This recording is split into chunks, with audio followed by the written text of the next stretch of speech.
Guna mengevaluasi pelaksanaan pemberlakuan pembatasan kegiatan masyarakat PPKM di Kabupaten Tabanan, DPRD Tabanan dan Satgas Penanganan COVID-19 menggelar rapat kerja Kamis kemarin. Ada sejumlah poin penting yang disampaikan kalangan Dewan untuk bisa ditindaklanjuti Satgas dalam upaya menekan angka kasus COVID-19.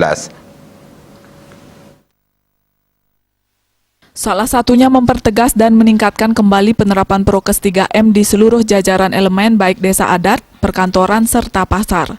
Dalam rapat kerja yang dipimpin Asisten 2 Setda Tabanan Anak Agung Ngurah Trisna Dalem ini, Ketua DPRD Tabanan Imade Dirga menyampaikan sejumlah poin yang harus ditingkatkan, seperti kegiatan adat dan upacara yajnya yang masih melibatkan banyak orang dan disinyalir memicu penyebaran virus.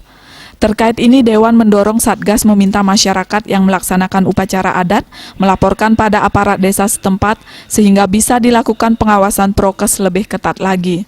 Selain itu, Dewan juga minta Satgas memperhatikan kondisi hotel tempat isolasi pasien positif tanpa gejala terkait keamanannya.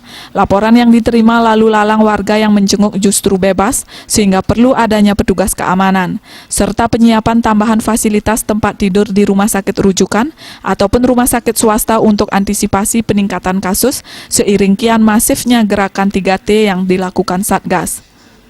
Terkait masukan tersebut, Asisten 2 AA Ngurah Trisna Dalem mengatakan pihaknya akan melanjutkan ke Sekda Tabanan selaku Sekretaris Satgas Penanganan COVID-19, terutama dalam hal penambahan petugas pengawasan di hotel terintegrasi dan penambahan fasilitas tempat tidur di rumah sakit dalam penanganan COVID-19.